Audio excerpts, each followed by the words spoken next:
Here we are, vintage Paris, here in Hollister, and we are getting ready for free school. And check it out, a school with no grades, a school where you can sit outside and smoke, or even order a fine wine or beer. Yay! I brought some paper in case anyone wants to take some notes, and some pens. And I just, this is my first time. I'm a total beginner, so be gentle, and I'll be gentle with you. I don't bite too hard, usually. I guess there's a time and a place for everything. So I also brought a collection and assortment of books that I have used, or that you may hopefully can give you some more information about the things I'm going to talk about today. So anyways, Healing Simplified 101 is the topic, and the basic premise is anyone can heal from anything. In fact, I'll tell you a little bit about myself, and then I'd like to know a little bit more about all of you. But my name's Christie, for those of you who don't know, and I'm going to share with you a little of my story, because I think that'll help kind of prove the point, the premise of the whole topic today is that anyone can heal. Dr. John Ray Christopher says there are no incurable diseases, only incurable people. And I was an incurable people for most of my life. I'm almost 41. I was sick for basically almost 35 of those years. It wasn't until I was 35 where I discovered that Mother Nature was smarter than man. I know, go figure. So it seems like so basic, but when you're brought up in the society, the techno society of, the drug culture, and just to clarify what I believe a drug is, I believe drugs are man-made. However, this was kind of interesting, I found in my research, is that drug derived from the word droga, which was a Dutch word that they used it meant to dry. And what they're referring to is to dry the herb. So, I don't know, I thought that was kind of interesting. So a little bit about me and why I'm so passionate about what I do. I'm not a medical doctor. I do have a PhD in metaphysics. I am a holistic health coach and self-taught herbalist, aromatherapist, and I don't know, I'm really nothing. I'm just a girl. I'm not really into labels. I just have lots of varied interests. I believe we're all students and teachers of each other. But the reason I'm so passionate about this particular topic is that I spent most of my life in and out of the hospital, believing everything the experts told me. Oh, take this drug and take that pill and get these shots and get this surgery. And I've had like at least, let me think, at least 15 different surgeries. So basically everything I'm going to tell you today is stuff 10 years ago I would not have believed at all. If you would have told me these things, I'd have been like, dude, you're crazy. I'm going to share with you some of my kind of epiphanies and other so-called miraculous success stories that I've been blessed to be party to in these last 6 years. Hi, honey. So, let's see. It started, I grew up in a very, kind of mainstream family. Dad, very rigid, military, Secret Service, Black Ops, badass, mean kind of killer. And my mom, more docile, submissive, just anything anyone tells her, just do it. And then, kick back in the recliner and eat bonbons and watch Survivor all day. So, we ate the typical standard American diet. We thought that being well-balanced was, a big chunk of processed cloned meat with maybe a can of peas or something on the side. Hey, we got our vegetables in. Water. Oh yeah, we get that from our coffee and our soda. So, I started off, the best I can remember, being diagnosed with asthma. I was a child, and they gave me inhalers, pills, steroids, which led to allergy shots, 2 shots twice a week. From there, what came next? I think depression is what came next. Theophylline was what they had given me, and then they find out, oh wow, this is making people crazy and, you know, causing them to want to commit suicide and violence and all of these things. After that, I was a nutrition major in school, so basically I learned the food pyramid, and aspartame is good for you, and you know, don't believe those holistic people, you know, that's ridiculous. Everything we do is so tested, and you know, we're so great, and blah blah blah. Basically got you to deny our natural state, our innate abilities, and our connection with Mother Nature. After that, let's see, what was I diagnosed with next? Strokes in my 20s, like 23 years old, stroke, seizures. They told me at 23 years old I had 6 months to live, but they couldn't tell me why. However, they gave me this really nice drug cocktail, so, you know, if I was like mad at the world, I'd just take a pill and after that came cancer, cervical cancer, diabetes insipidus, which is like the advanced stages of diabetes, where I lost my kidneys. I had to wear diapers. I did not know I had to go to the bathroom until after my legs were wet. And I was actually, I don't know if you've all heard of Village Inn. I don't know if they even have them here, but I was managing them. So I had to put on my suits, skirts with nylons, so the nylons would catch my urine, so then I could run to the bathroom and go change my clothes. Embarrassing. I had like 100 live wounds on my legs, almost lost my toes, lost my eyesight, I had to wear glasses. I literally would drive down the street and sideswipe cars. Or if I was walking down the street, you know, I've always kind of been bubbly. Healthier times, a little more bubbly than I was when I was depressed and sick and on drugs. But, you know, I'd be like, hi, walking down the street, and parents would like pull their children away from me. Don't talk to her, she has AIDS, or, you know? So I had all these sores, and, you know, I had no idea what was going on. I just thought that I was a lost cause. Let's see, then later on down the line, I was having trouble walking, so they said, oh, you have fibromyalgia. Oh, okay, another label. That means more drugs, yippee! So from fibromyalgia, then they diagnosed me with MS. I literally, God, the bottom of my spine, it felt like there was this big battery attached to me where I wasn't vibrating physically that you could see, but I felt it. Nobody, once again, no answers. Ooh, I skipped my stomach surgeries. That was in Utah, right after the strokes. What happened there, once again, I was taking all the drugs they told me to take, and my body was literally stuck in an L-shaped position.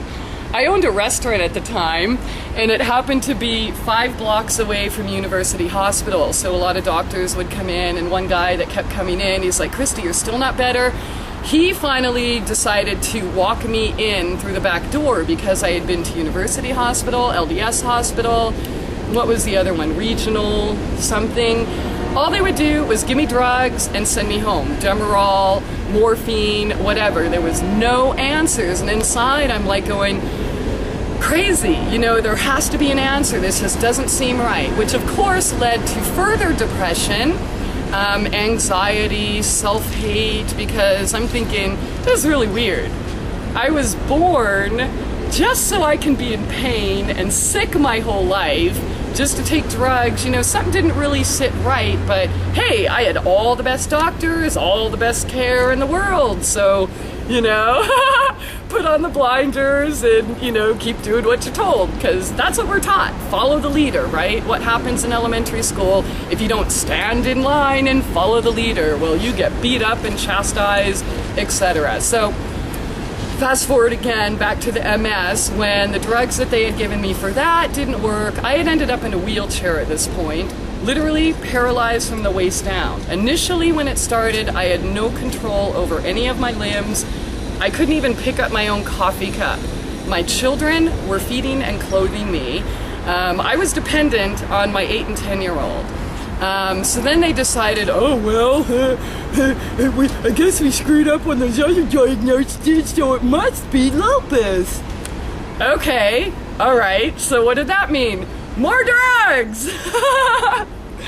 Fortunately, during that time, you know, they say when the teacher's ready, or when the student's ready, the teacher will appear.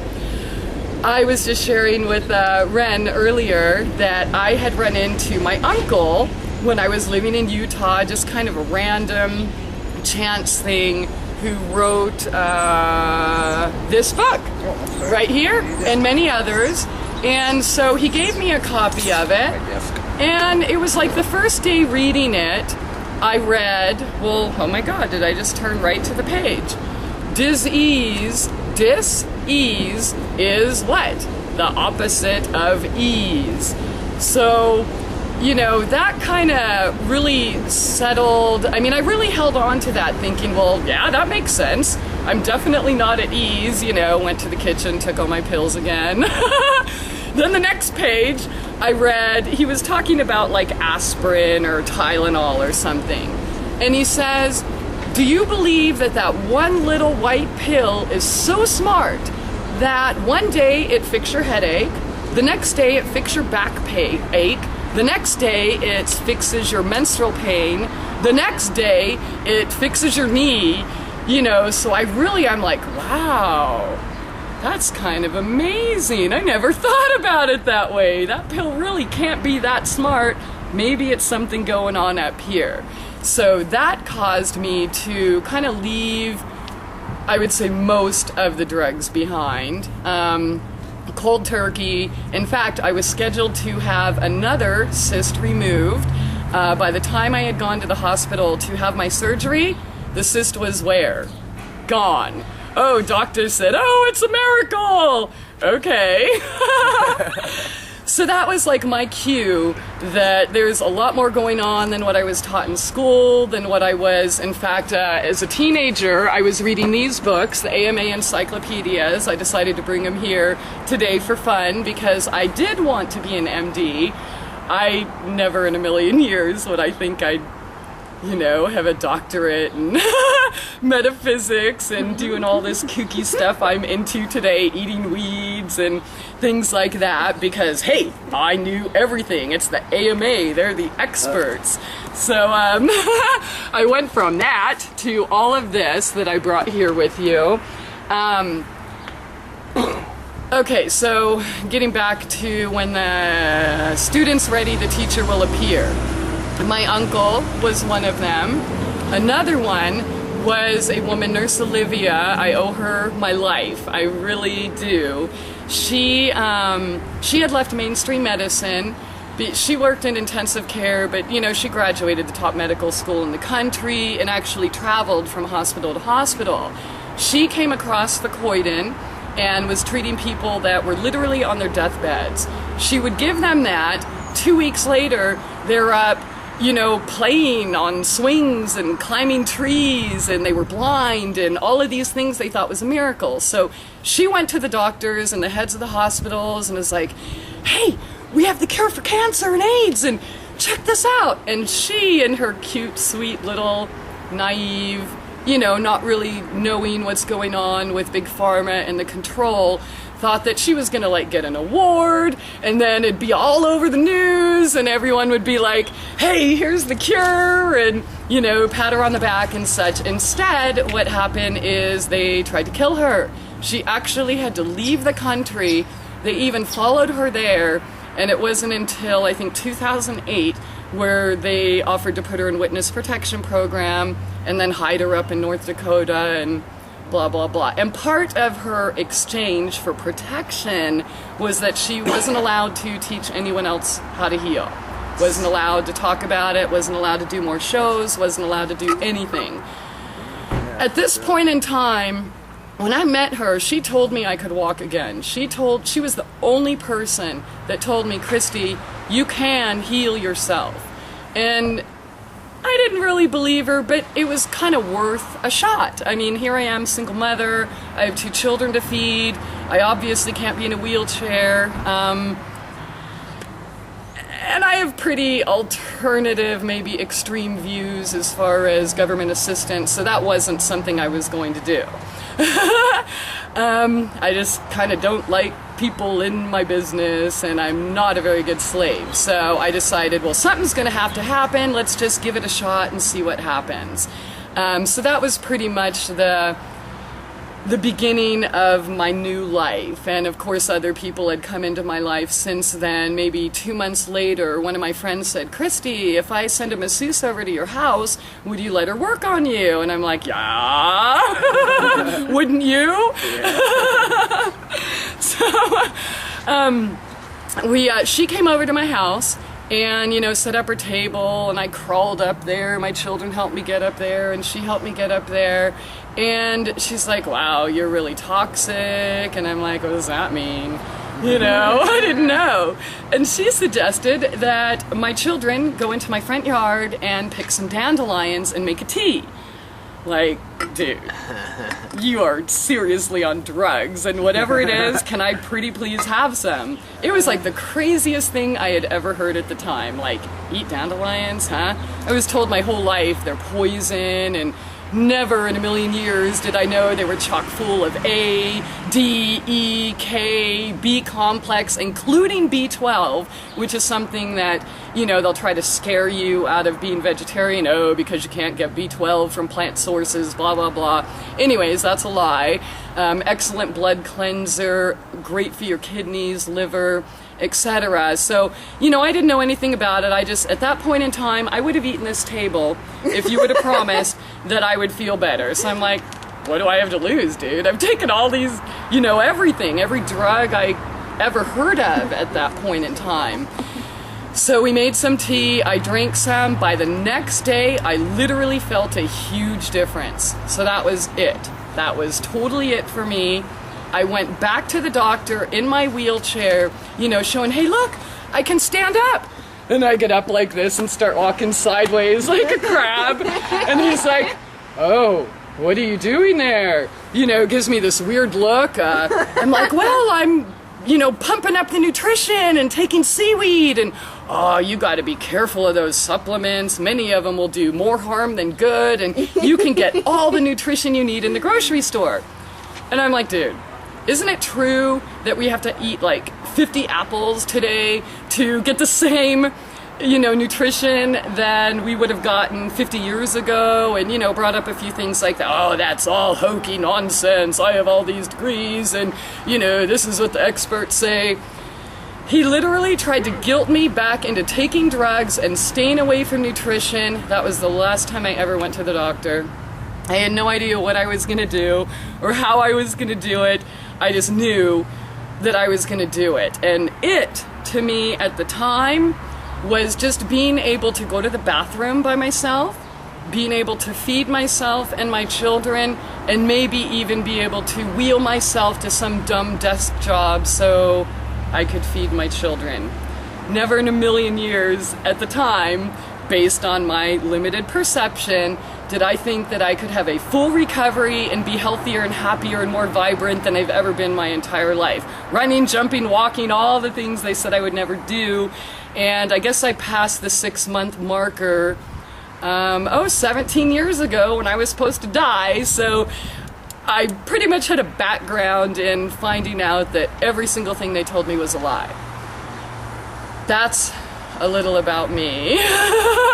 I know that was kind of a really long run-on sentence, but what I would like to do is, if you don't mind participating, if everyone could take a little paper and, I don't know, tear it in half, do whatever you want, I would like for you to write down 3 things that you believe are obstacles in your life in regards to healing. And you don't have to write a name or anything, be as honest and personal as you like, and I will address those at the end of our little session here. and give you new ways to kind of think, because that's what it is. It's about our thinking. It's about our perception, which is also a really tough pill to swallow. Because my process of healing was basically a process of unlearning everything I thought I knew and realizing that my ego, I was going to have to throw all that away and basically start with a clean slate. So throw away everything I learned in the AMA encyclopedias, throw away everything I learned in college, throw away everything I thought I knew because other people told me. So what do you want to say this was now? What is this again? 3 things that you believe are obstacles preventing you from whatever your goal in regards to healing. Being a holistic coach. So you don't have to, nobody has to participate. I'm not going to give you Saturday school. school. The things that I think are the most common. What do you think mine? Well, the novices. no, just there's patterns. There's patterns, and so there are patterns that are obstructions. Okay. Yeah. So I'll just put down. Yeah, and I'll address these obstacles. And again, it's about our thinking.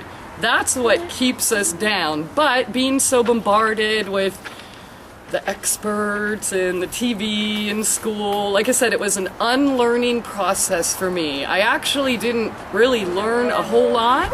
I had to erase what I thought I knew. And while we're doing this, I'd love for y'all to introduce yourself just a little bit and tell me why you're here today. We'll start with you, John. I am a complete, total novice as to all this, and the only guy that can pick up the one pen that don't work. You know what? Maybe none of them work. Mine works.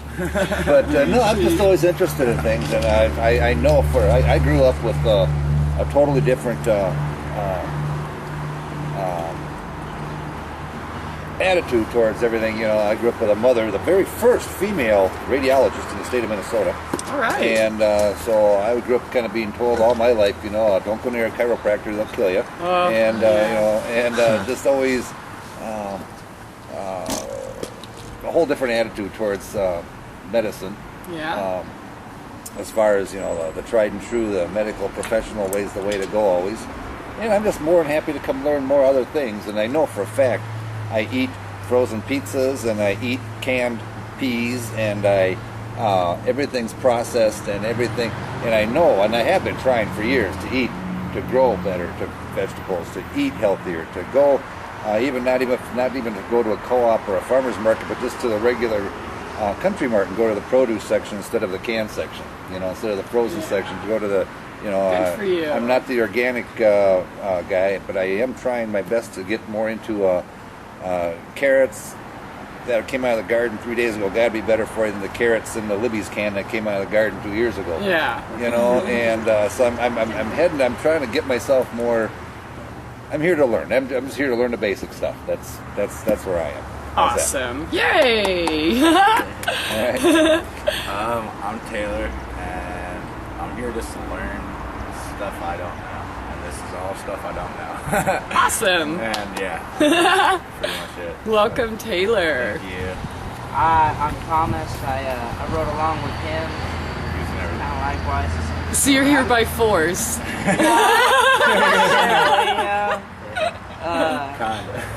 No, I do find what you're saying interesting. Awesome. I'm paying attention. Welcome. What about you? My name is Lisa. I live down here now in Holster with my husband. And I'm a Christie and Disney and Curlers, and that's why I'm here. Yay! Yay! Welcome. Kind of feels like an AA meeting. Welcome. Welcome. It's so nice that you're here. I'm addicted to eating hippie food. I'm Desiree. I kind of started the free school with Carlos and the help of Vintage Paris, and I'm really interested in Christie's life and her healing journey that she's been through, and I've learned a lot from her already, and it's something that I've been kind of, I guess, studying or like being really interested in for at least 6 years now, herbs and alternative healing, and like I really don't like the systems that are in place at all in this country, most of them, especially the doctors and the medical system. Not to say that they're all bad, but the system in itself, it's not a good thing. So, yeah, I'm excited. My name's Carlos, and I'm here to learn definitely more about alternative healing. And we're about to have a baby soon, so we also want to learn about, having really good nutrition to have a great, healthy baby. And Awesome. Cool. Yay, welcome. My name's Troy, and I just want to feel as good as possible. Nice. Awesome. Welcome, Troy. My name's Ren Wilson, and I am I'm 50. I'll be 58 years old this year. My journey has been a long one so far. I'd like to keep it that way. I had, after 15, probably 20 years of unidentified pain and chasing disease down, finally in 1999, they determined that I had a tumor at the head of the pancreas in the duodenum. So there was, I had surgery, and finally, when I finally found out, and it wasn't, I knew before they finally imaged it that it was cancer, because as many people will tell you, sometimes the greatest information comes to you in the morning when you're taking a shower after you've asked a question the night before. Definitely. And that's when I was like, it's cancer. Oh, okay. And then I was very fortunate because the type of cancer that it was.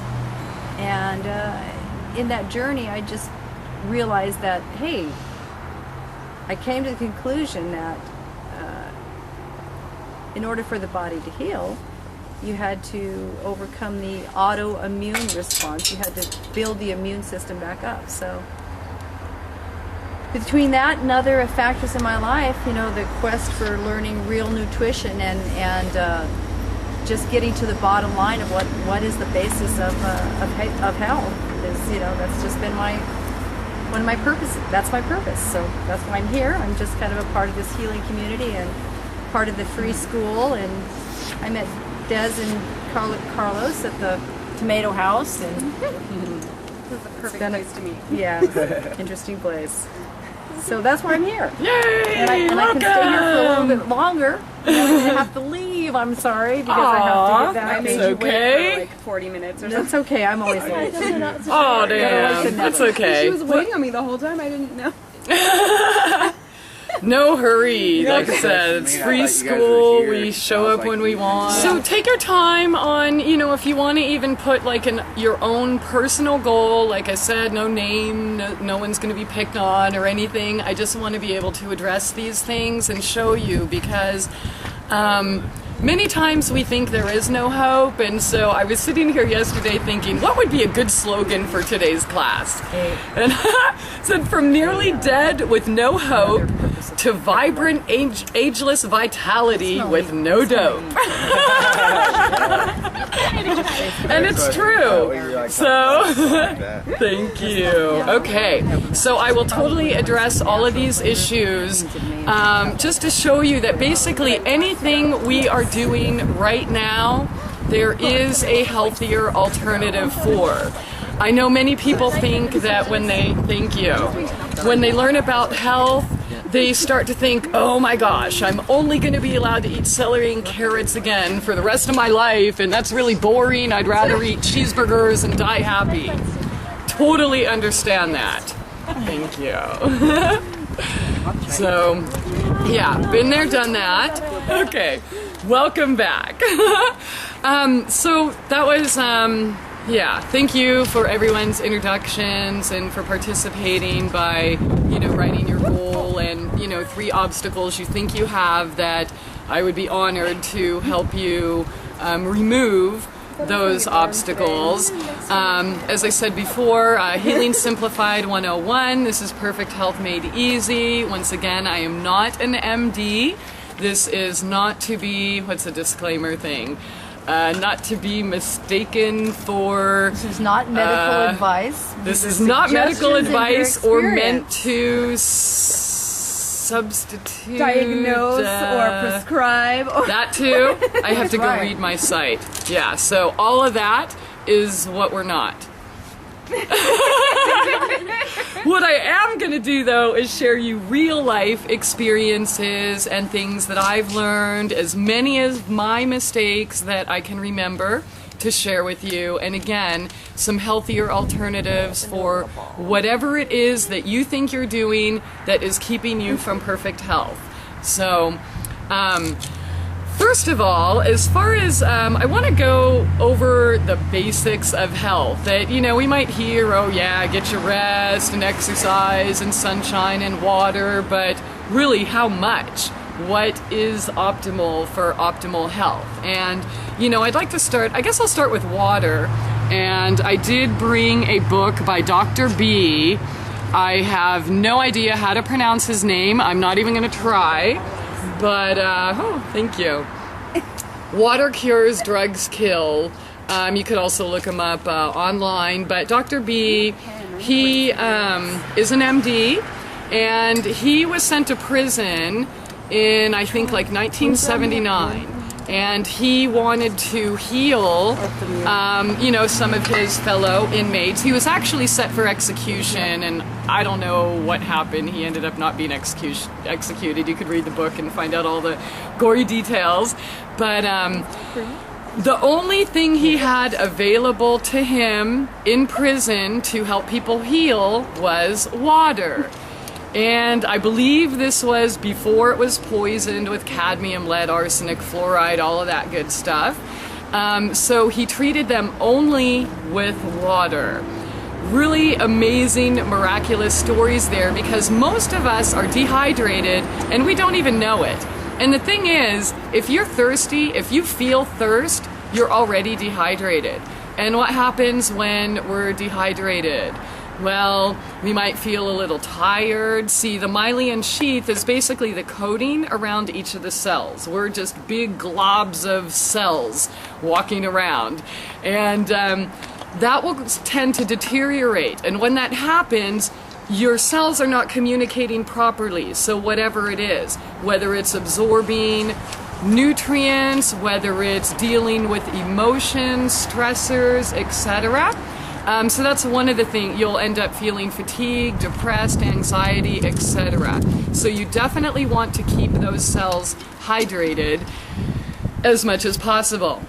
There's 2 things I never leave home without. Well, actually there's more, but you're all not crazy like me. Water and a snack of some sort. And the reason I do that is because I'm sure you've all been out and, oh man, I'm thirsty, and all there is a soda machine or something like that. So we're kind of forced to purchase things that aren't so healthy, not to mention Dasani and what are they called? Aquafina and all those water, they're just tap water. Nestle, tap water bottled by big companies, which are at least as, if not more, poisonous than the explosives that you're getting in your tap at home. So, water, how much do we need? Based on everyone's weight, who wants to share their weight? 180. 180. So in your weight in pounds, you want to cut that in half, and that's how much water in ounces you want to drink a day. So half of 180 is 90. You need a minimum 90 ounces of water per day for optimal health. Coffee is not water. Beer is not water. Milk is not water. None of that is water. And once again, this is optimal performance. Now, if you're, say, working on the roof, doing hardcore construction stuff in the middle of summer, 100 degrees, sweating profusely, 90 is not going to be enough. So you're going to want to up it. Another thing, if you drink any dehydrating beverages, such as, Lipton tea, Snapple, any of those things I mentioned, you're going to want to double that amount to make up for those dehydrating effects. For example, 1 12-ounce beer, you're going to have to add 24 more ounces onto that 90 ounces that you already need to drink just for normal water intake for optimal health. And I know it sounds like a lot, like, oh my God, we're told, 8 glasses of water a day. But that's just ridiculous. Some people are 80 pounds, some people are 400 pounds. So, so you have to base it on your body and your body type. So an easy way, if you're 100 pounds, 50 ounces per day. If you're 200 pounds, 100 ounces a day under normal circumstances. Now, on the flip side, if you have a sedentary lifestyle, which, I also want to share with you easy little ways to get in exercise without going to the gym, but you won't need quite as much. Now, what counts as water? I told you what doesn't count as water, but what does count is like natural herb teas. Say you pick some chickweed or dandelions out there, make a tea. That's not dehydrating. So that will count as water, or fresh juice that you made with your juicer at home. I cannot recommend any juice. Actually, I cannot recommend any beverage in a bottle, a can, a box, frozen concentrate. So that's one of the things you're going to want to think about on your path to health. Homemade almond milk can count as your water intake. So basically anything in a can, bottle, those are dehydrating. You're going to have to make up for it. So the best thing is to not have it at all. However, I know we're all human, and the goal is not perfection in the way of, I'll never be able to have pizza again. I'm only allowed to have celery and carrots and cucumbers the rest of my life, and this sucks.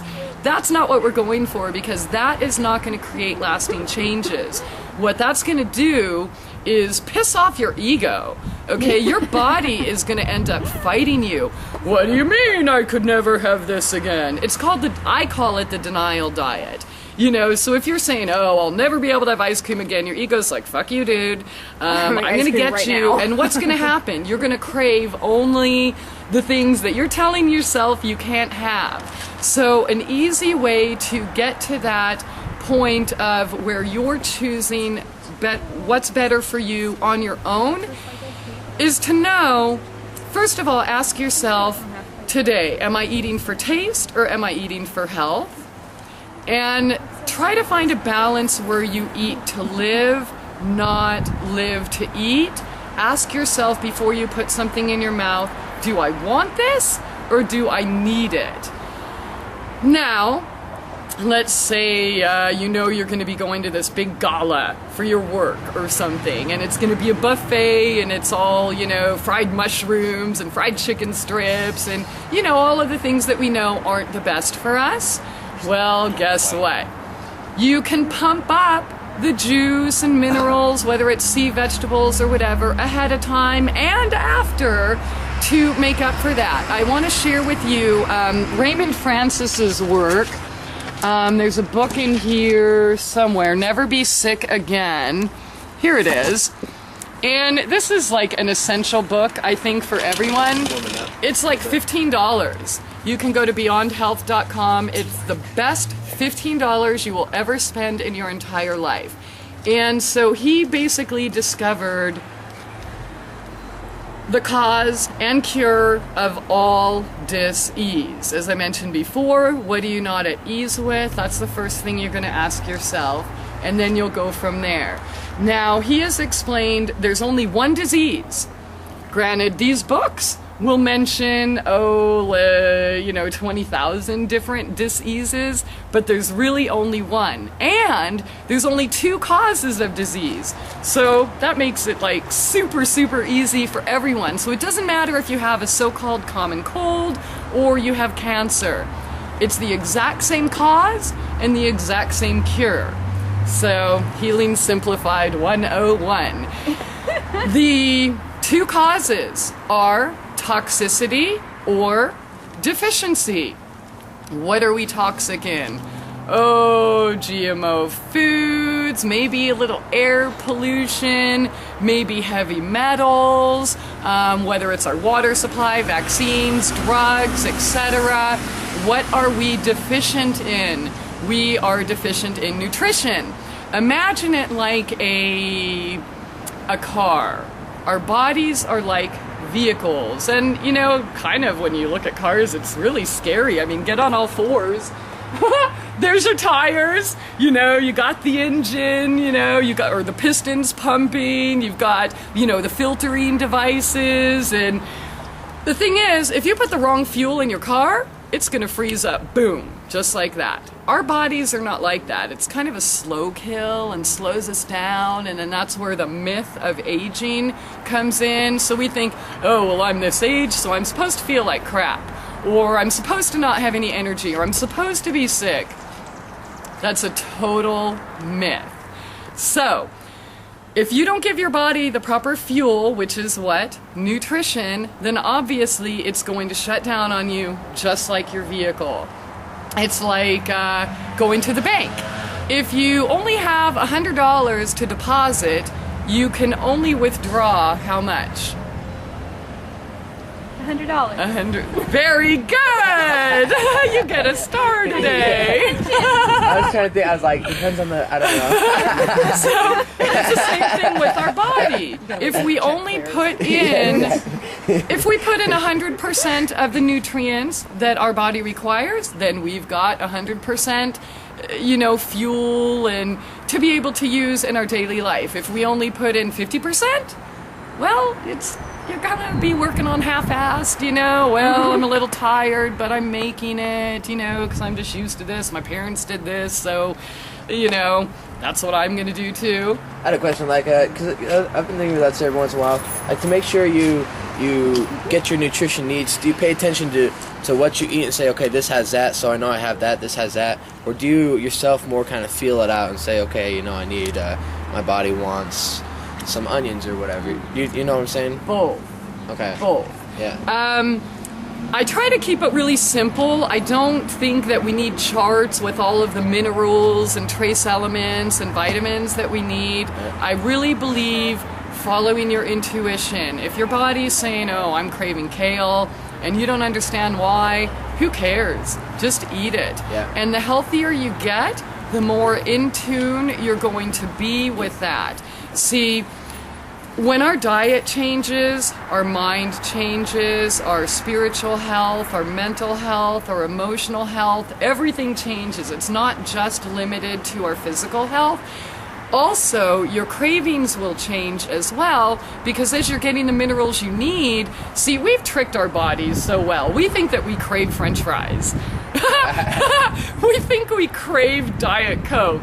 Come on, I mean, I was totally there. I'd wake up in the morning, I need to have a Diet Coke.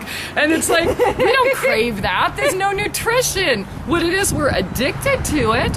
We're addicted to either the chemicals they put in it, or how it makes us feel, or it's just all we ever knew. So when you start replacing those things with, say you replace your soda with a weed tea, your body, your receptors are going to realign themselves to where, craving an apple isn't really that far-fetched. Whereas when you're in that cheeseburger, Diet Coke, French fry zone, eating cucumbers and stuff are like unheard of. But that is our natural state. Check this out. How much percentage of water is our bodies? 78%. Yeah, at least. I mean, who knows exactly? So we'll just say somewhere between 75 and 85. Sound good? Guess how much the percentage of water is of the earth? 85. The same percentage as our bodies. You want to get even crazier? All of the minerals that are in the earth, they are there in the exact same percentages as we have in our bodies. So we literally are Mother Nature. Okay, I know we've been so disconnected that it's like, oh, it might be unfathomable for some of us to accept, but we are Mother Nature. So when we're in line, things flow, we start craving real foods, whole foods, not, the processed stuff with, that mimic the feel-good hormones. But our brain is like the greatest pharmacy on earth. You want your Prozac? Trigger the right receptor in your brain. You want a painkiller?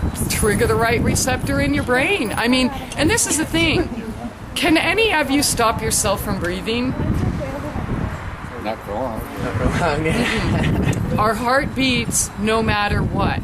I mean, it's literally on automatic pilot. It's this beautiful divine mechanism of Mother Nature, which we are. When you... shoot, where was I going with that? Getting back to the body. You can't stop yourself from breathing. Yeah. Any of those functions, they're absolutely natural. We can't stop ourselves from it. So the chemicals in our brains will react. For example, has anyone been in a car accident? Yeah. Yeah? Did you get hurt? Kind of. Yeah. Did your body know what to do and produce the right chemicals you needed so that you weren't instantly in all this pain so that you could still actually deal with the situation? Oh yeah, it was totally good. I felt Yeah. awesome. And then later I was like, oh my god, my neck. When you start thinking about it, yeah. It was weird. I did that too. I had an accident where literally the engine was in the front seat. And doctors said they were like the worst bruises on anyone who's ever lived. During it, I was like totally all there. Oh, fine. I feel no pain. I'm all good, which, I don't need to go to the hospital. It wasn't until the next morning where I'm like, where I thought about it and I let my mind fool me. But my point is that our brain already naturally produces every single chemical we need, even better than what we can get from the pharmacy. Okay, we also, I can include our liver in there that, not only helps filter free radicals, toxins, etc. I'll throw the kidneys in there as well, but actually produces chemicals not only for digestion, but to clean ourselves out. It's just this beautifully designed machine. So I'm just suggesting, isn't it better to work with Mother Nature than against her and, screw my body, these drugs suck in my brain, so I'm going to go buy some man-made, because some dude playing God thinks that he can synthesize one chemical, and patent it and then make billions of dollars off it. It doesn't work. And if it did work, why are people sicker now? Why is it every war they declare, whether it's war on drugs, war on diabetes, war on cancer, war on heart disease, the rates go up? Oh, I know why. Because Diet Coke is good for you. Ask the big corporations like the breast cancer, buy pink little slave labor bracelets to support the cure for cancer. Come on, dude. The cures are there. Hundreds of them, if not thousands. Hundreds just that I know of. They're already there. We're not looking for any cure because what's going to happen? They're all out of business. They benefit by lying to us and make us think that there is no cure for these things. So, wow, that was a really long description in the water department. Oh, that was still water. Okay, we are back. And awesome questions, and I'm glad you're talking about farting because I do want to talk about that. That is a topic very near and dear to my heart. But that was kind of a lot. I went off on several different tangents talking just about water alone. So again, I would like to recommend, for further research into water, Dr. B's work, which I showed you his book, or Here's another thing, Masaru Emoto, who has done all of these work taking pictures of water drops under different circumstances. For example, some taken where you're playing heavy metal or screaming at the water and saying, "You fucking asshole, I hate you, you're..." And the opposite. Take pictures of him playing classical music or, "Oh baby, I love you so much, you're so beautiful, thank you so much for nourishing my body." And these pictures are like perfect, beautiful snowflakes, just these sacred, geometric, grand designs that only Mother Nature could come up with herself. Whereas the others were all brittle and dead and angry and such. So if you are concerned about your water or coffee or whatever beverage you're drinking, you can actually change that frequency before you put it into your body. So whether it's by, you know, putting your hands around it like this and kind of feeling your energy field and talking to it nicely, or just by, if you don't want to embarrass yourself in public, just think it. I intend for this to be clean and pure, and thank you so much for nourishing me. You can do that in the shower as well. If you're taking showers with tap water that may have chlorine and, you know, all of these yucky things in it. So what I'm getting at with this aspect is, obviously many things on the planet are poisoned. But do you want to focus on that, like, and get angry, like, "Oh my God, I'm so mad that our water supplies are poisoned and I'm never going to get well and we're just so screwed"? Or do you want to focus on, you know, I'll do this, like, I was kind of mad when I moved to where I live now because I don't have well water, and although they don't fluoridate, they do chlorinate, and I'm like, oh man. I was noticing like a difference in my skin, and just, I hated taking a shower. And then I changed my perception and realized that, wow, I am so grateful to have running water.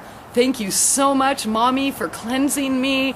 And I would just talk to it, and everything changed. So again, it's about perception. So instead of getting stuck with the, you know, "I'm so mad at them, they're poisoning everything and we're fucked," you know, turn it around to gratefulness and something positive, and you will be amazed at the miraculous results. No joke. So, yeah, Dr. B, Dr. Emoto, and I think that's about everything in regards to water that I can think of right now, unless anyone has any questions. Just a quick comment. Like, I think that perception works on little things like your car too. You know, if you're It totally does. Completely, yeah. I've been lubing my car with Love's. It's a 96. Yeah. And it's still going strong. I drive all around the country, sleep in it, live in it, and nice, yeah. it totally works. Cool. Yeah. Awesome point. Yeah. Did you have a question? Or no, was that farting? No, we were talking about water. You know, we were talking about like not to drink the bottled water is no better than the tap water. Yeah. You're gonna make juice. That's right. So what kind of water? Yeah, I almost forgot that. You get points if you have anything. Now, okay, if you have well water or spring water, obviously that's best. If not, and I know this is really controversial, distilled water, the experts will tell you, "Oh my God, that leaches minerals from your system." It's a total lie. All it is just water. There's no minerals in it at all. So, which you can either change that by adding some, or adding your frequency, or sticking it in the sun and letting the sun mineralize it. I personally drink distilled water, and I just refill my bottles because I can't afford a $350 bottle of water 3-4 times a day.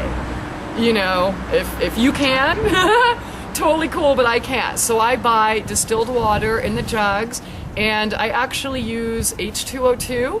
I put that in there, food grade hydrogen peroxide, just a few drops, because that'll oxygenate it a little more. It's a super cheap alternative to, you know, those $70 cans where you inhale oxygen, or the $20 shots of oxygen and the oxygen bars, and it's just ridiculous. $20 for a pint will last you over a year, a couple drops per bottle, and boom.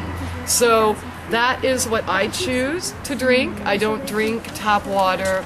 However, there are ways that if you are concerned about your water supply, calcium bentonite clay, if you take that internally, literally like a quarter of a teaspoon a day, and make sure it's calcium bentonite, not sodium bentonite. There's all sorts of different bentonites, so make sure you know what you're getting.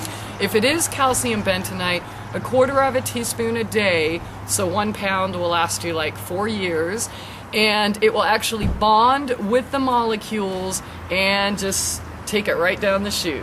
Well, actually our chute isn't straight, it'll go more like this and and then out the chute. So that's what I drink. I try not to. I also use a Berkey water filter. The truth is, on all of those ones they sell at the grocery store, like Brita's or those $20, $30 things, don't waste your money. And even with the Berkey, I have to say this, it's a damn good filter. It's like $250 range. But even their claims, I found out through some water engineers, are not as great as they say. They do sell you fluoride filters, and for a couple weeks it will remove most of the fluoride, but according to the water engineers that I've spoken to, is that the fluoride molecules are so small that once it's in there, you can't get it out. So there's reverse osmosis, which is super expensive, or you can even buy a tabletop distiller that they're as low as, like $200. It does a gallon at a time. And I probably had some other suggestions, but that's all I can think of right now. Yeah, how much, what kind? How about setting rocks in water? Yeah, or even charcoal, yeah, crystals. clay. Yeah, crystal, absolutely. You can stick a crystal in, a bowl or a bottle, stick it in the sun. Yeah, I've done that a lot to make mineralizes sun or moon tea for my water and just stick like a big quartz crystal in it to purify it. Perfect. In the quartz. Yep. Yeah. Absolute. Awesome advice. Awesome. Okay, so next that I wrote down is sunshine. Now, I know in today's day and age we are taught, fear the sun, fear the water, fear the forest, fear the weeds, fear the organic granola chick farmers, fear the animals. We're totally taught to fear Mother Nature, and especially the sun. We are taught that the sun causes skin cancer and other cancers, and it's dangerous. It'll make you go blind if you look at it. I would like to mention sun gazing. For those of you who are not afraid of the sun, or even if you are afraid of the sun and you want to learn a little bit more about it, look up sun gazing. I'm not going to waste a lot of time on that, but the sun helps your body produce natural D3. The sun in itself has been proven to prevent over 75% types of cancers. On the contrary, the sunscreen that they want us to put on our skin, and let's not forget, the skin is the largest organ on our body. Everything we put on it gets soaked up into your system, into your bloodstream, and spreads. So let's say you burn your shoulders or whatever, and you have some little growth here. If for some reason you were irresponsible and got burnt repeatedly and kept putting chemicals on and such, the cancer is not going to be right here. It's in your system, okay? Whether it's your adrenals, it's cancer didn't jump, like breast cancer is going around a lot lately. They'll have their boobs chopped off and radiated, and we got rid of it. And then 3 years later, it shows up in your kidneys. Why? It never went away to begin with. It's part of the system. So, the sunscreens that they put out on the market, to make you afraid of the sun, protect yourself, they have over 200 known carcinogens in them. So that's just what they admit to. Who knows how many more are there, but that's like the worst thing you can do. Sunshine, in fact, there's people who have cured themselves of cancer alone just by being in the sun for a couple hours a day, taking their shoes off, just sitting there in the grass with their feet in the dirt, getting some sun and laughing. No drugs, no herbs, no anything, the sun. The sun is, it's our vital force. It's the life force. It's nothing would be here without the sun. And obviously we can argue that, well, nothing would be here without water, and nothing would be here without birds, or, you know, whatever. Obviously it's a system that's working together in perfect harmony, which is why we see the sun every damn day. Just magic. So, do not avoid the sun. However, there are certain times of the day where the UVA rays are a little bit higher than we should probably take in all in one setting. So during the hours of 11 and 2, if you can avoid the sun, awesome. If you can't, just put on a wide-brimmed hat. Now, some natural sunscreens, almond oil is measured at 8 SPF. There's like hemp oil or coconut oil, somewhere between 4 and 6 SPF naturally. Raspberry seed oil, this is a biggie, 50 SPF. Oh. Yeah. So what you can do is get some raspberry seed oil, mix it up with your coconut oil. There's your 50 SPF. Another one, carrot seed oil, has been measured up to 40 SPF. So you can get your carrot seed essential oil, mix it with whatever favorite oil, put that on your skin, and boom. Another issue in regards to the sun, we are taught that it's the sun that causes us to burn. Yes, there's some truth to that. Like I said, if you're out in the sun 10 hours a day and in the hot hours of the day and you're not protected, okay. But if we have enough antioxidants in our system, we will not burn.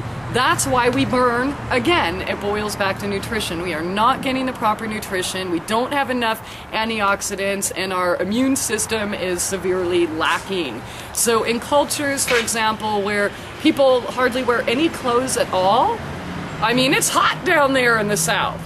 They are in the sun all day long. There is no skin cancer, no breast cancer, no any type of cancer you mentioned, or you know, that we hear about. So again, it's not the sun, it boils down to our nutrition, or lack thereof, and our daily habits. So yeah, everybody, as far as how much sun you should for optimal performance, again, try to get 2 hours a day somehow, whether you're going for a walk, whether you're just staring at the sun or near it. If you do want to start sun gazing, I wouldn't recommend just going out there and staring at the sun at noon, you know, for your first time. That's, again, something you want to build up to. You can stare next to the sun, and, you know, every day, then you focus a little bit closer. You can even start with shades or whatever. But sun gazing has been known to like totally revitalize and re-energize people, heal them from issues, as well as get them more centered with themselves. In fact, as far as the chakra system, our solar plexus relates to the sun. And what color is that? Yellow, like the sun.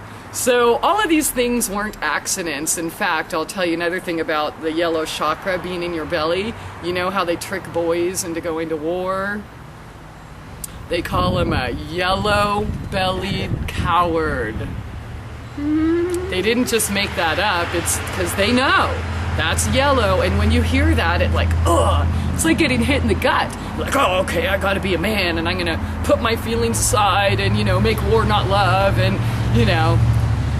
Not to say there isn't a time for war. I'm not, you know, trying to, you know, promote any political message at all. But I'm just saying, you know, people know these things and they use them against us. So if you're not familiar with the chakra system, just a brief: red, orange, yellow, green, blue, purple, violet. Your crown chakra. And, you know, maybe in another class we'll talk more about that. I just want to kind of do the basics. So sunshine. Does anyone have any questions that I can answer in regards to sunshine before I move on? Actually, a little personal experience. I was in a certain state of mind, and I would stare at the sun for quite a few hours a day. And like my eyes have healed a lot since then, but it initially did a lot of damage. Like I would stare at something and it'd be black, you know, from staring at the sun so much. So you can overdo sun gazing. Definitely. Like be careful on staring at the sun, you know, like only do it for a couple minutes. Don't have a staring contest with the sun because the sun doesn't care. Like I said, it's something you want to build up to, and staring at it for hours. All things in moderation. Honey is good for you. Right. But if you drink, you know, a pint of honey a day, it's not going to be good for you. Even water. What do they call it? Water poisoning. Yeah, no, Something. but there's a funny word where, like, people made up these jokes saying what's the word for water?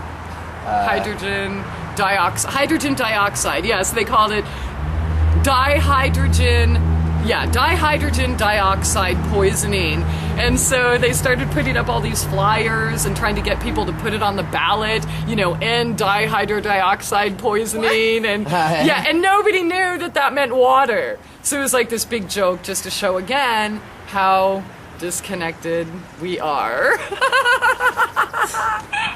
Okay. All right, so next in line, rest. Okay? Rest, I can't overstate how important proper rest is. And how much is proper rest to you, I believe, is individual. I know there's many people that believe, we have to be in bed by a certain hour and be up by a certain hour and the early bird gets the worm and all of this. But my experience shows me that when we're born, we're kind of on a natural cycle. Now, again, there may not be any scientific proof for any of this I'm about to share, but it was kind of this realization that I had after talking with many people and their sleep habits. But I've noticed the people that are born at night are naturally more night owls. So therefore, I concluded that was their natural cycle. Although before we had power and all of these things, I mean, you get up to work and you know you don't have light, so you just go to bed at night. With today's luxuries, of course, natural light is always best. I think everyone should be able to take advantage of our natural light, and there's things that we can do to kind of incorporate that more natural state into our life. But we're in this world that sometimes people work nights. Again, are we gonna, hate it and, oh, God damn it, I have to do this job and I have to stay up all night and this sucks and I'm never gonna get healthy? Or are we gonna be like, well, you know what, that's okay, we'll just make the best of it and we'll get our sunlight, when we wake up in the morning at 2 or at 2 p.m. Or, so just kind of fit in what's good for you. I believe, and again, everybody has their own, this is the way it is. I believe that life is much bigger than that, and there's so many other variables and possibilities, but, I believe 8 hours really is best. You have your 8 hours of work, your 8 hours of rest, your 8 hours of play. That feels natural to me. Doesn't mean I'm right. Doesn't mean I'm right about anything I'm sharing here today. All it is my personal experience, and it's worked for me and the thousands of others I've been blessed to be able to assist in their healing journey. So your rest. Now, a lot of us, we're in this, fast-paced society where we have to hurry to get there, and we wake up to alarm clocks, and, that really deprives us, robs us of, again, our natural state. Like, if you all wake up with alarms, I bet you $1 million I could ask you what you dreamt about last night, and you'll be like, I don't dream. Do you wake up with an alarm? You don't, ever? Awesome. Do you remember your dreams? Nice. What about you? Do you wake up with alarms? Only on the weekends. Oh, man. And do you remember your dreams on weekends? Sometimes if they're bad dreams, or if they're really vivid, then I can remember them. But otherwise I'm like, and then usually I can only remember for and then they fade. Like I can remember right when I wake up, and after that I'm like, 5 minutes later you don't remember them anymore, yeah. But I write them down, and so I think that helps with Good. Oh yeah, definitely. You don't use alarms. No. Yeah, I don't She's like, ask that's you an guys. alarm. What about you? No, I don't work till 5 o'clock every evening. Nice. So yeah, See. I'd have to be probably pretty hard to make sure I wake up by 5 o'clock. 5 o'clock in the evening. Awesome. So you can kind of wake up when your body's done. Right. That's there's certain things we can do to help our body produce natural melatonin. Cedarwood oil is one of them. Another one is we want to keep the light out because our bodies are kind of designed when you see the light, wake up. It's kind of like an alarm. So, you know, keep your windows as dark as possible, close the doors, do whatever you need to do, you know, to make sure that you get the sleep that you need. Dreams, of course, and maybe I'll do a class on this in a future date, but just, you know, that's our natural state of being again. Whether you believe that it's a message from God or you believe, oh, it's just your, you know, brain messing with you and reprocessing the events of the day, or whether it's prophetic visions or whether it's memories of past lives or even this life, that's totally up to you. It's your own personal experience, what it is. But what I do know is that they are essential. They are essential in our growth and our path, whether it's initiations or traveling.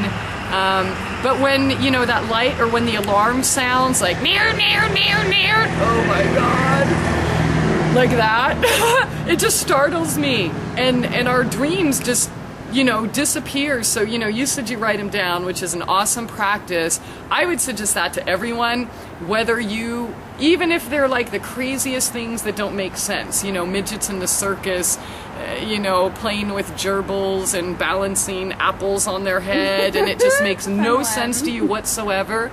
I would say write it down anyways, because in time, you'll be able to look back and see how, you know, I don't think we want to focus on translating them literally at the time. Just write them down, walk away, read them a week later, a month later, 2 months later.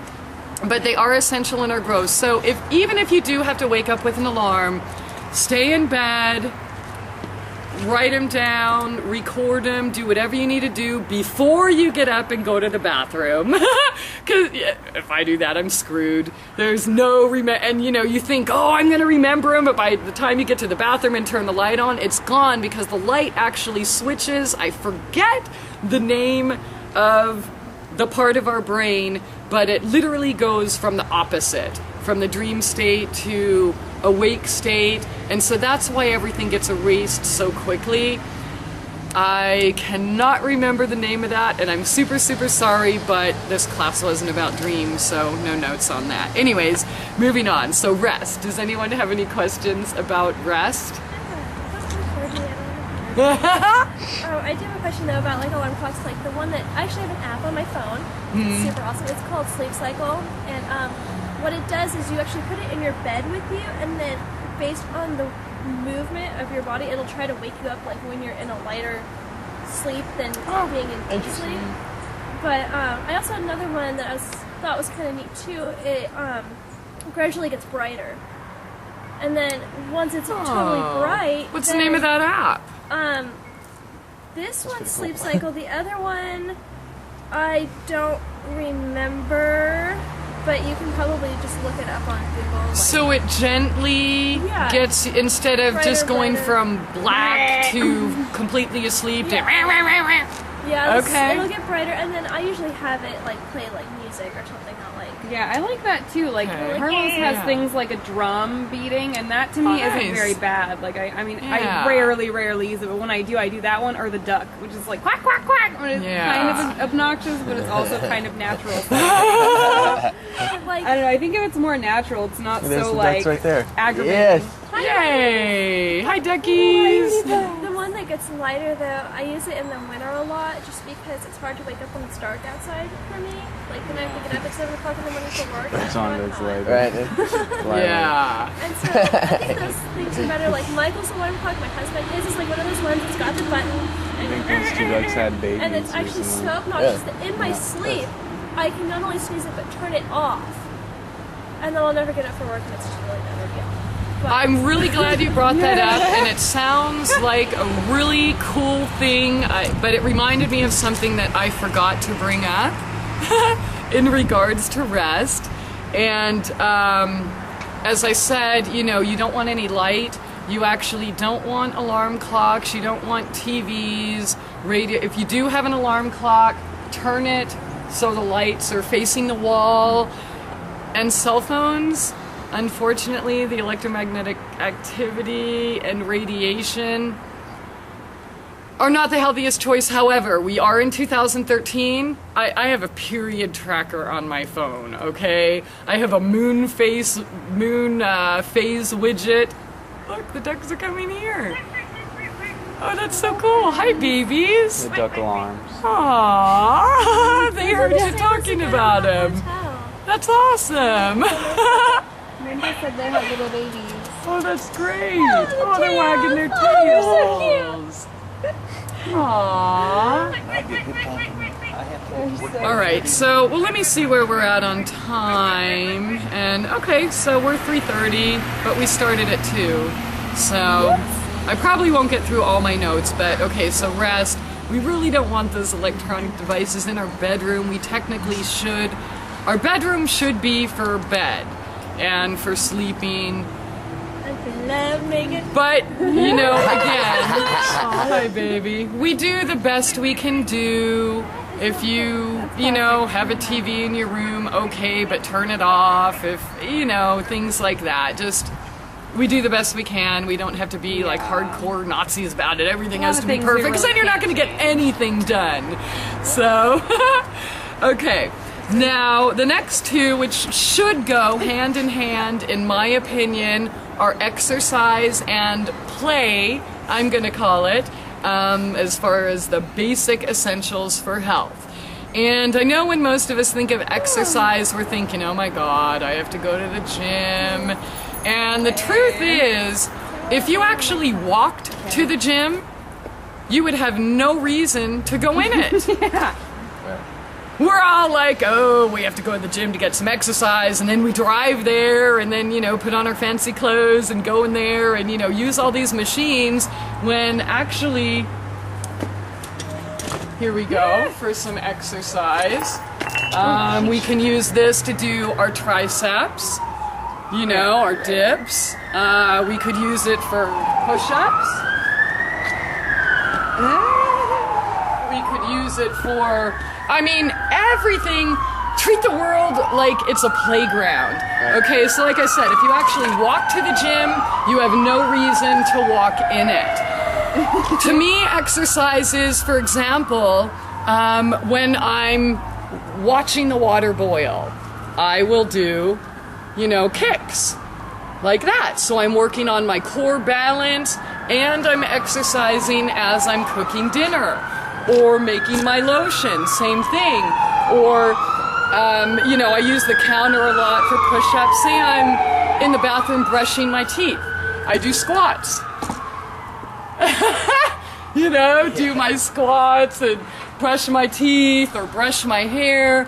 So basically everything, everywhere you are, you have an opportunity to do something. In fact, if you're sitting at a desk all day, here you are at your desk thinking, oh my God, you know, I got to get some exercise in, because the thing is, use it or lose it. If you're not using it, your muscles are going to atrophy, and they're not going to be able to support the natural system. So how about you're at a desk all day and then just, you know, do some squats, chair squats, while you're at the desk at work. Right. You get something in right there. Try to get your stretching in. You can grab a door, you know, the door frame, and when you're in bed, I exercise in bed. I do my stretching, and let's say I'm in bed here, and I'll just, you know, do these little leg, I don't even know what to call them, but or leg lifts too. But so everything can be exercise, and the best exercise ever is to do something you enjoy. Are you playing with children? Are you climbing a tree? Are you boogie boarding? Are you, you know, walking to the cute little cafe or to go hang out with your friends? Are you rock climbing?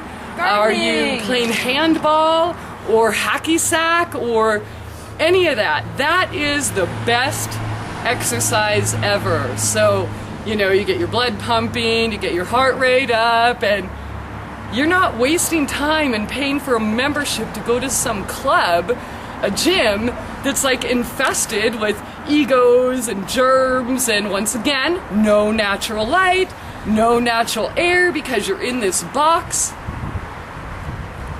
That's not healthy. You want to lift weights? Get a milk jug or a water jug. You know, do your military presses or whatever. Do your arm circles while you're walking. I mean, there's so many things that we can do that are natural, again, as opposed to going to a gym and just working these certain sets of muscles on machines that I'm glad they're there. I'm sure the bodybuilders are glad they're there, but they're unnecessary because we can do all of that right here, anywhere we are.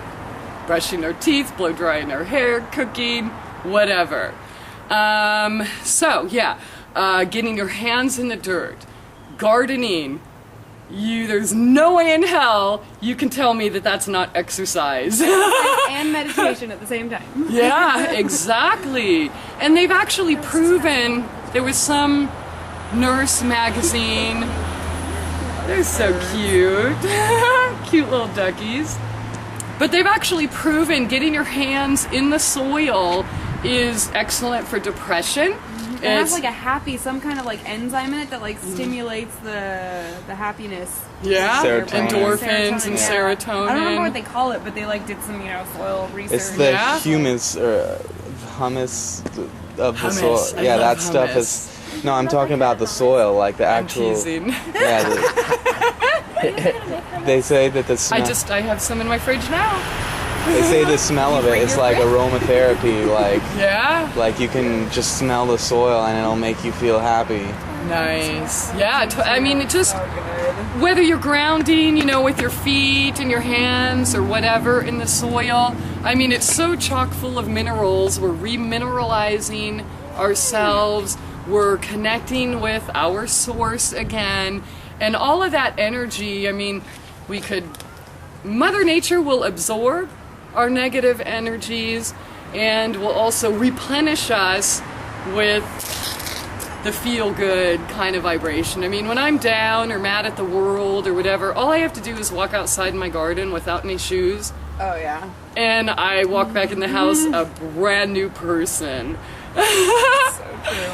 And you know what's really cool? I was talking with Dean's friend, and he's married, and like he wants to go spend a day on the lake, and like his wife is thinking, oh, what are you doing that for? And he's like, plain and simple, it's my meditation. I mean, yeah, maybe I'm drinking beer or whatever, but he's getting out and playing, exercising, having fun. He's there in the water, he's there in the dirt, and it's meditation. So don't underestimate the power of play. So, I mean, what does the Bible say? Come ye as little children. And I know, again, we're in a society that it's like, oh, come on, grow up. You're so immature. How dare you stretch in class? Or, oh my God, how could you laugh at that? And, how could you wear that? Be an adult. That's ridiculous. Right.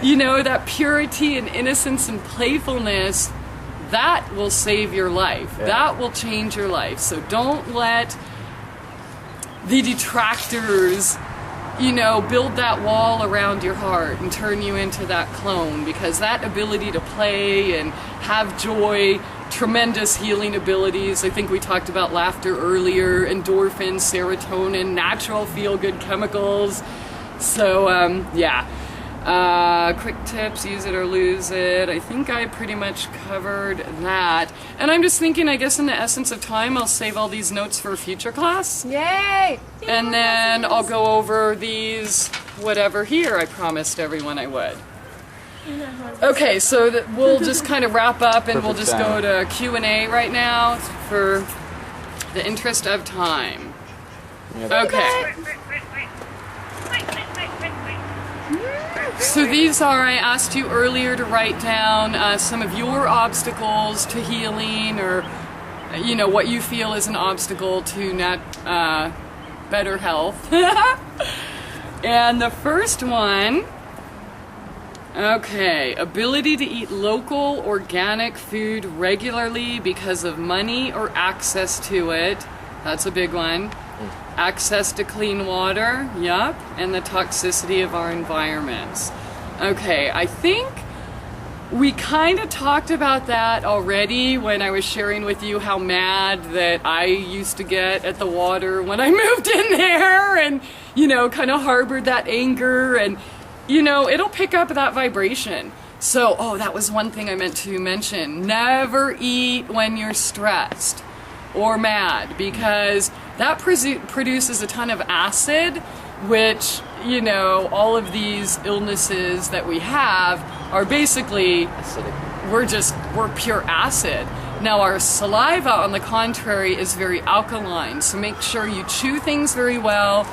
Wait till you're not stressed before you eat or even drink, because if you're like, I hate that motherfucker, that son of a bitch, you know, you're putting that back into your body. Okay, so yeah, I think we covered the water and the toxicity of our environments. Always just do the best you can, and I totally agree with the ability to eat local organic food regularly because of money or access to it. I live here too. We are screwed on food. I mean, people in other states are paying like...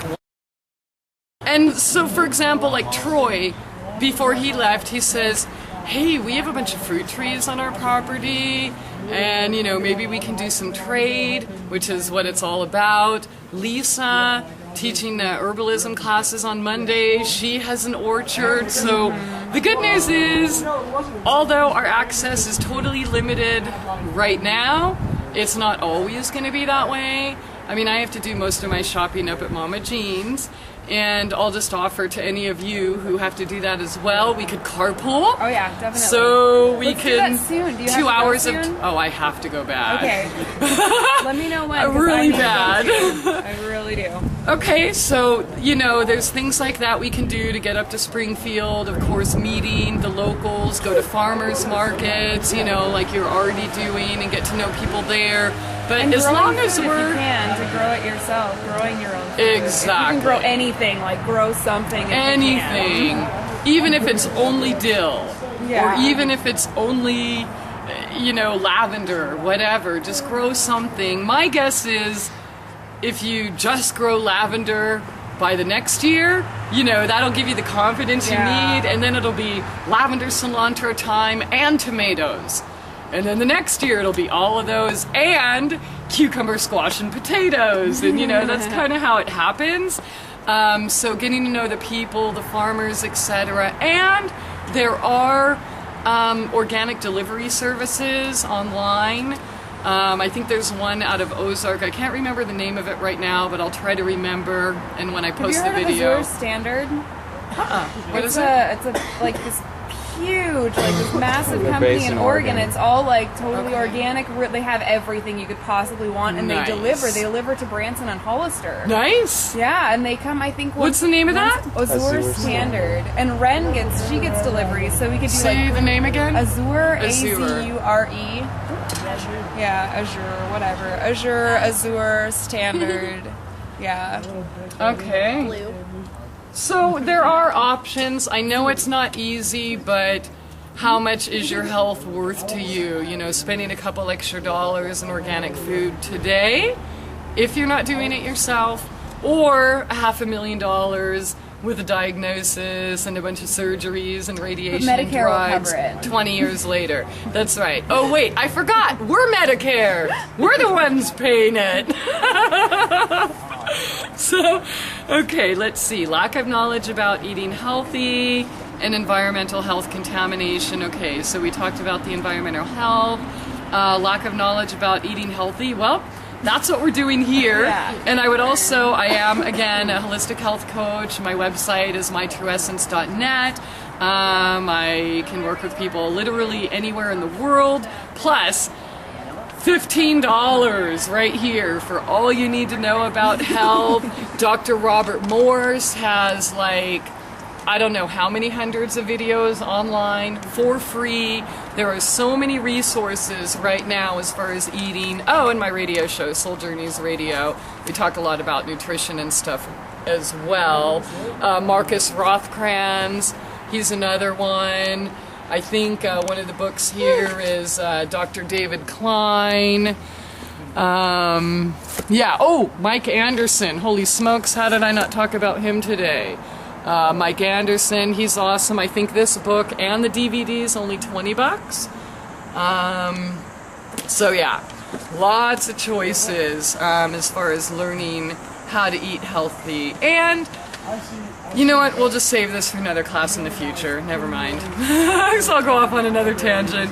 Alright, obstacles to healing. Money to buy local unprocessed foods. I like to eat things that are easy to make, and I forget to eat sometimes. Okay. Eating things that are easy to make is like an excellent rule or an excellent habit to have, because the more ingredients we have, the worse it is for you. It was so cute. I asked Dean to, we were at a pita, and you know, Steven came over, and he's a big boy, so I wanted to feed him, and they didn't have any at this Country Mart, so I'm like, can you pick some up? Well, apparently they were out of pita bread too, so he went through like the cracker aisle to try to find something with ingredients he knows I like, even though he won't touch them. And he's like, look, I found these. It said seaweed and quinoa, and I thought you might like it. And it had the least ingredients of anything on the shelves. That was so cute. That was just yesterday.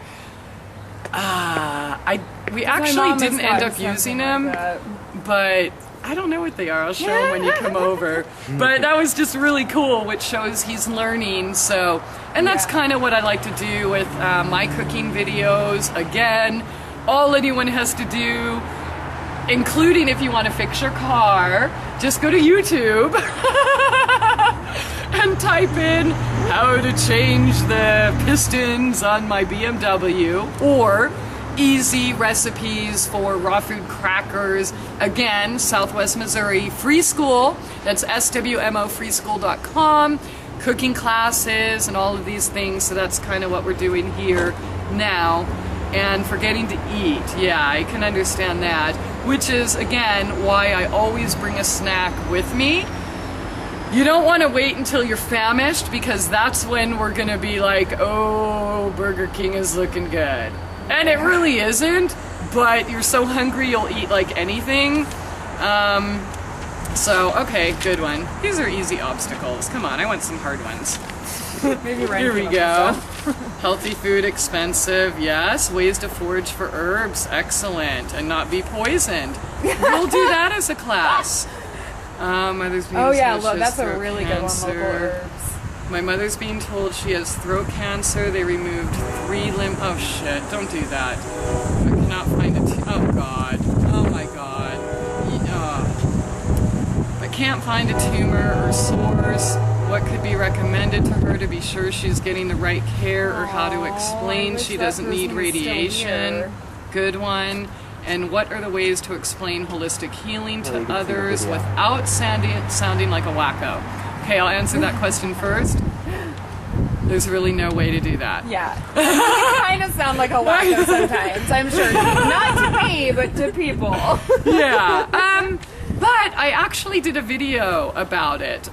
It was advice on helping your loved ones eat healthier. And what I realized through, you know, and Dean is a perfect example. You've known Dean for a couple years now. Has he not changed? Mostly. I mean, yeah, he still has his beer and, you know, this and that, but doesn't his skin look better? Oh, physically, yes. Yeah. Tremendously. No more drugs, you know, heart shit. He He doesn't seems a lot have the happier, shake. A lot more cheerful. I saw him in the morning and he actually talked to me. Nice. Isn't He's that cool? happier and, yeah. Because before he met Christy, he'd come in the morning and he was like, Grumpy girl. Yeah. and I'm like, okay. And grumpiness, you know, anger is a sign of a toxic liver. And you know, before we met, all he had was beer, beer, beer. Maybe he'd eat a little hamburger or something for lunch, and that was it. So And more yeah, beer. he was on heart medication and everything. So the advice I gave in that video is to be the change you want to see, right? I know it's cliche, but we can't force anyone to see things our way or as they really are, or how, you know, how we want them to see it. And everybody has their own path, and I have to say, sometimes illness is part of their path. And I also believe that although maybe not conscious of it all the time, that we unconsciously, you know, on another level, we're choosing it. And it even goes deeper. I wanted to talk about how emotions correlate with disease. So, you know, we don't, I think it's kind of against spiritual laws to take somebody's path away from them, even though I want everyone to be happy, healthy, and wealthy, and like, I tried so hard for years, like being a crusader, and oh honey, don't eat that, this is better for you, and that's how you lose friends, you get burned at the stake, you get your head chopped off. You know, it doesn't work. So just like in Dean's case, it wasn't until after I healed Ricky of the gangrene where he says, Christy, I'm having some health problems. I'm wondering if you can help. Yeah? And I knew he wasn't gonna like start juicing and doing the things I do overnight. So I'm like, well, here's a few things that you can do. So eventually he ended up trading my herb tea for soda. And hasn't had a soda, maybe 2 sodas in the last year, drinks only my herb tea, and now he's juicing, and now he's even eating seaweed and taking Vercoidin, Modifilan, so I didn't push it on him. He just saw how many people in the meantime that I've been able to help. He's seen my success story, and then with those little changes, he felt a difference. So we can really only be there to help those who ask for our help, in my opinion, and it's such a really difficult place to be. You know, because I don't know, I know you, I want to help everyone, but not everybody considers it help, unfortunately. So with the lymph nodes, that's okay. The body is designed, oh, I meant to talk about that too. Like a worm or a lizard, you cut off their tail and it grows back. This perfect, divine, magical, complete, whole system we are, if given the proper nutrition, are designed exactly that way. So we can literally regenerate any part of our body, including our limbs. Here they are, chopping shit off. And they can't even find anything. They don't even know what they're looking for, but I'm sure they're getting paid tons of money.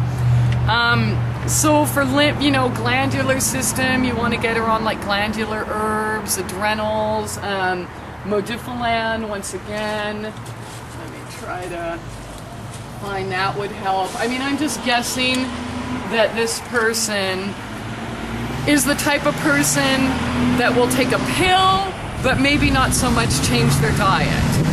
So if that's the case, then this would be the best thing that I could recommend. Modifilan, Vercoidin.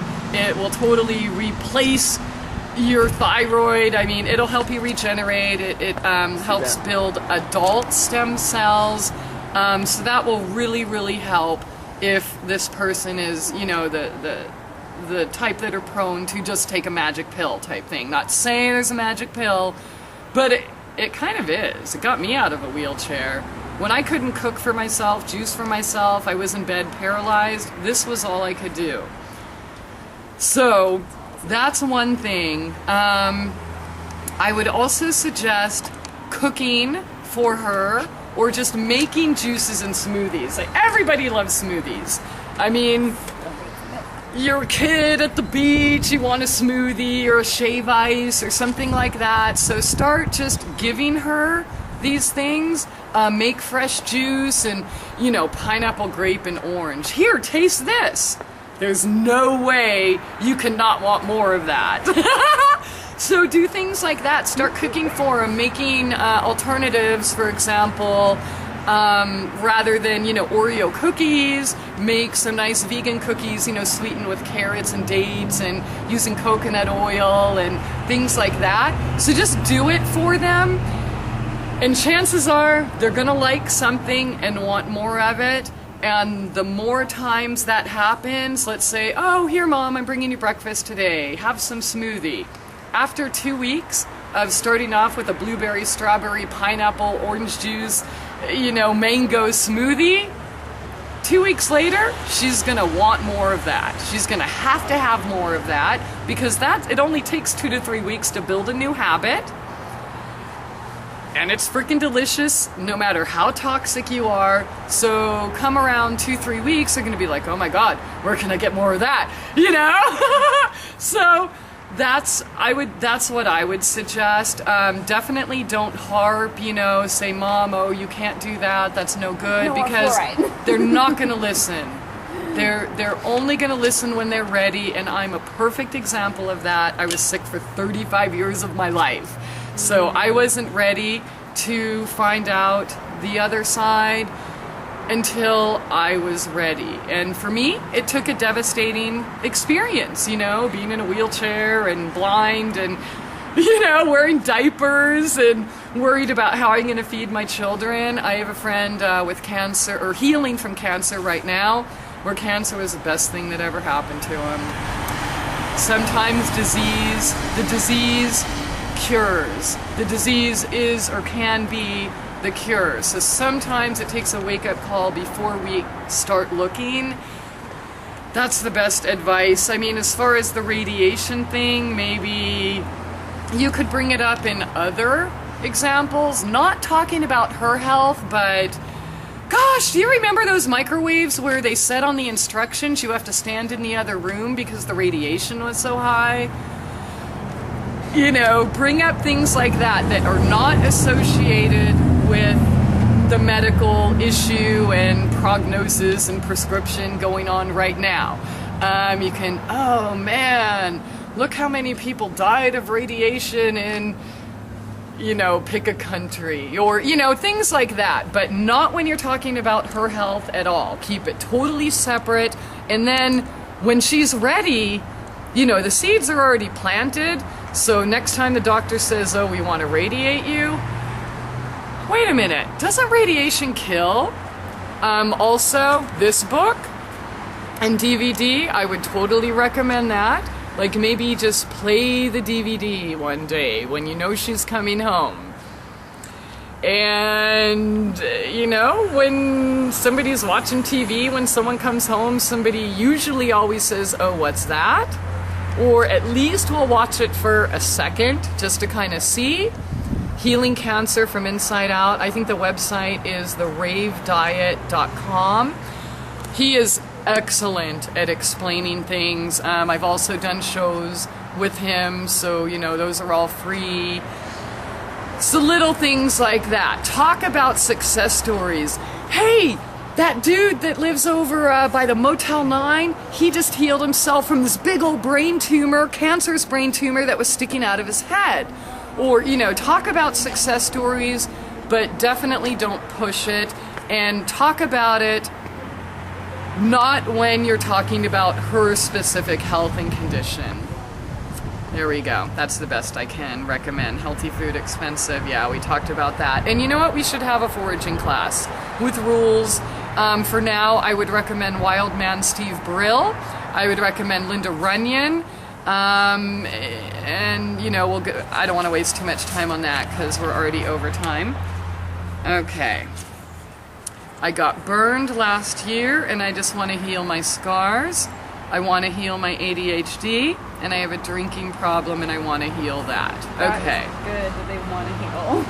Yeah, so this is obviously emotional. I'd love to know where the burns are, but as far as healing your scars, we can make our own little lotion with like rose, calendula, bergamot, geranium, jasmine, lang-lang, orange. All of those things are excellent for your skin. Basically any type of flower. Plantains are really good as well. And then you can mix that with emu oil is excellent for healing scars. If you're against using animal products, then go to coconut or hemp Shea butter or is really good, yeah, too. shea, definitely cocoa. But I mean, there's so many. Kukui nut, macadamia nut, grapeseed. You know, just pick an oil, olive oil, whatever you have in your cabinet. Mix it with, you can even, if you have rose petals in the garden, just keep picking them and macerate them in the oil and make your own if you don't want to go buy some expensive rose oil and such. As far as the ADHD, I think we kind of addressed, well, where that stems from earlier is nutrition. However, attention deficit hyperactivity disorder is not a disease. It is not an illness. It is not a mental illness. It's a name. It's a conglomeration of symptoms that 12 dudes sitting around a round table decided, are they shaking their legs? Well, hey, let's call that a disease, shaken leg syndrome, and we'll give them this drug. So the whole perception around mental illness, once again, is a lie. I would recommend Dr. Peter Bregan's work. He's written like 20 different books, been in the psychiatry industry for like 55 different years. He's on the front lines of empathic therapy. I would definitely like to talk more one-on-one with this person, but I would say pump your greens, your fruits, your nutrition, and know without a doubt you are perfect exactly as you are. Just because some teacher got pissed that you couldn't sit in class straight and listen to their garbage does not mean you have a disease. If you have been prescribed any of their drugs, I would definitely, bye honey, love you. Bye, Lisa. I would definitely suggest cleaning out either through seaweed, facoidin, cilantro, lots of water, you know, maybe even some dandelions because they are a diuretic.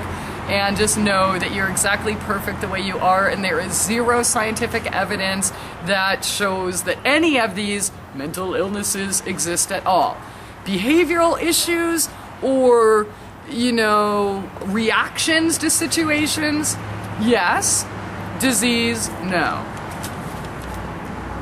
Okay, obstacles to healing, personal understanding of what the healing process requires. Overcoming personal programming about healing, especially fear, and the journey of real healing methods. Ooh, I'm not sure what that says, but that's okay. These were all things, awesome questions that I wanted to get into here, and why I brought some of these books is how emotions correlate to healing. So just, I mean, what can I say now without speaking for another hour? You're like, we want to go. You were fun, but we gotta go. You know what? Let's just save this to begin the next class with. Does that sound fair? That's fine. Because it's, yeah, I mean, this is all stuff I totally want to talk about, and it's 4, and so that's a solid 2 hours. Look at your schedule for May and send me some days that you might want to do some classes, because you mentioned a dream class, a chakra class, and a continuation of this, and I'm interested in all those things. So. Yeah, definitely. And how emotion, like everything I wrote in the write-up for today, which obviously we didn't get to them all, how emotions correlate to disease, and that's there's what... so many things to talk about, and I would love to have some more classes whenever you have time. Definitely. But I totally...